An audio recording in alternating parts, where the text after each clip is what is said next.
சேமியாவில் white cream spread பண்ணியாச்சு. முந்திரி பாதாம் சின்ன சின்ன பீஸாக கட் பண்ணி வச்சுருக்கேன். குனஃபாவில் பாதாம் முந்திரி தூவிக்கலாம். இதில் பிஸ்தாவும் சேர்த்துக்கலாம்.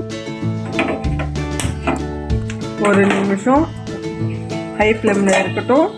ஒரு நிமிஷம் ஆயிடுச்சு. இப்போது ஸ்லோ ஃப்ளேமில் 2 நிமிஷம் இருக்கட்டும். அடுப்பை ஆஃப் பண்ணிக்கலாம். பாருங்கள், சூப்பராக வந்திருக்கு. ஆற வச்சு 1 மணி நேரம் ஃப்ரிட்ஜில் வச்சு எடுக்கணும். ஃப்ரிட்ஜில் 1 மணி நேரம் கழித்து எடுத்தாச்சு. இப்போது கட் பண்ணிக்கலாம். சூப்பராக க்ரீமியான குனஃபா ஸ்வீட் ரெடி ஆகிடுச்சு. இதே மெத்தடில் நீங்களும் வீட்டில் செஞ்சு பாருங்கள். செஞ்சு பார்த்துட்டு கமெண்டில் சொல்லுங்கள். இந்த வீடியோ பிடிச்சிருந்தால் லைக் பண்ணுங்கள், ஷேர் பண்ணுங்கள், கமெண்ட் பண்ணுங்கள். மறக்காமல் ஃபாலோ அண்ட் சப்ஸ்கிரைப் பண்ணுங்கள். தேங்க்யூ ஃபார் வாட்சிங்.